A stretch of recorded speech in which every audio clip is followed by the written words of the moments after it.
Hola chicos y chicas, ¿qué tal? ¿Estáis listos para mais uma classe de espanhol? Muito bem, gente, professor Fred. E na aula de hoje a gente vai fazer a interpretação, a leitura e interpretação, né? E responder algumas atividades sobre um texto. Esse texto vai falar sobre o golfinho rosa, ou o boto rosa, como a gente chama aqui no Brasil, certo? Então, o que eu vou fazer? Eu vou ler o texto, né, nesse vídeo e depois vou mostrar para vocês, apenas mostrar as questões. Então, vamos nessa. El delfín rosado, ou seja, o golfinho, delfim é golfinho em espanhol, tá? O golfinho rosa, a gente traduz aqui, como já mencionei, né, como boto rosa, tá? O boto é o golfinho de água doce. Entre as mais hermosas criaturas que vivem en las cuencas de los ríos amazónicos, figura el delfín rosado.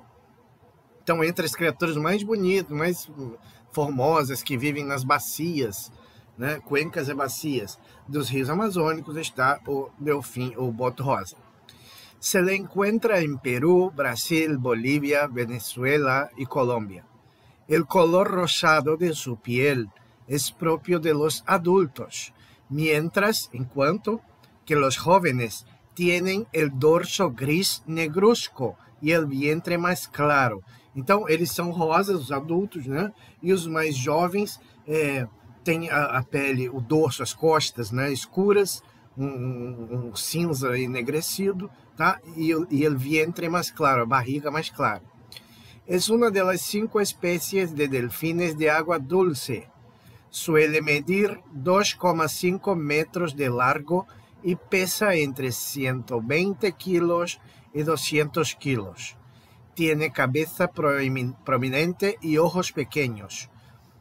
Tem a cabeça grande, né, proeminente, e os olhos pequenos, tá? Su hocico es alargado, ou seja, seu focinho é comprido, tá? Seu focinho é comprido, como a gente vê aqui na imagem, né?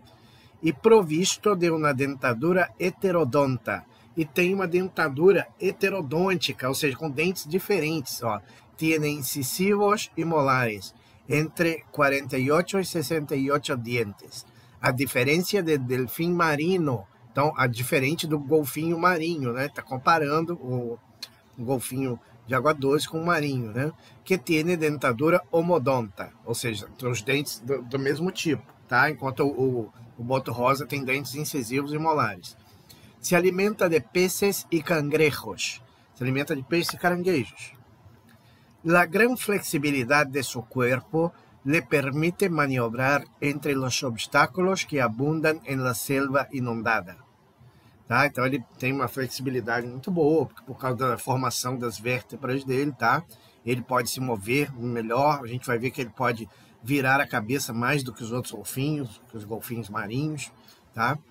Puede doblar su cabeza más que otros delfines, porque algumas das vértebras não estão fusionadas. Ele tem as vértebras mais soltas, tá? Não estão fundidas. Então ele consegue se mover, se movimentar melhor.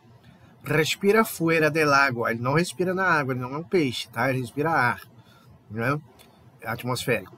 E poucas vezes permanece sumergido mais de 2 minutos. Quando o rio está fangoso, então poucas vezes ele fica mais que 2 minutos submerso. Quando o rio está fangoso, ou seja, está turvo, né? E a visão é mínima, utiliza a ecolocalização que lhe permite orientar-se por meio do sonido, como lo hacen os radares e os murciélagos, não? Então, quando a água está turva e ele não tem visibilidade, ele pode usar o sonar. Ele emite som, né? E aquela frequência volta para ele, como se fosse um morcego, como se fosse um radar, tá? São muitos os mitos e leyendas que rodeiam a esta espécie. São muitos os mitos e lendas que rodeiam essa espécie. Os nativos de la selva le atribuyen poderes mágicos. Dicen que en las noches se transforman en hermosas doncellas que seducen a los incautos e los arrastran al fondo del río. Então, aqui ele está falando que tem a lenda, né? Ao contrário da lenda brasileira, que diz que o boto ele se transforma num homem né, e vai seduzir as mulheres, além da latino-americana, dos outros países, né, de fala espanhola, né, ali da Amazônia. É o contrário, o boto se transforma numa mulher, né, numa donzela, tá, para seduzir os homens incautos e os arrastam para o fundo do rio. Né? O que a gente viu que é impossível, já que ele não pode ir muito profundo, porque ele não respira debaixo d'água. Durante anos, esta superstición ayudó al delfín rosado a ser casi intocable, pero hoy su supervivencia está seriamente amenazada por la deforestación de la Amazônia. Então, durante anos, essas lendas todas ajudaram ele, né, a ficar intocável, a sobreviver, né, sem ser caçado, sem ser importunado. Mas hoje, a sua sobrevivência está seriamente ameaçada pela desmatação, né, pelo desmatamento, perdão, da Amazônia, tá? A desflorestação da Amazônia. Pela poluição da agricultura, da mineração e da pesca ilegal. Ok? Então, esse é o nosso texto aí, descrevendo o boto rosa, né, o seu ambiente, mencionando ali alguma coisa sobre superstições e lendas, né? E depois vocês têm aí que responder essas questões. Todas as respostas, as questões são muito fáceis, tá? Todas as respostas vocês vão encontrar facilmente aí no texto. Só ler o texto com calma. A última questão vocês vão escrever, né, num pequeno parágrafo, mas podem responder em português, certo? Então essa era a proposta aí da nossa aula de hoje, né? Espero que vocês tenham entendido o texto, né? E que façam a atividade corretamente. Cuidem-se e fiquem bem. Hasta la vista!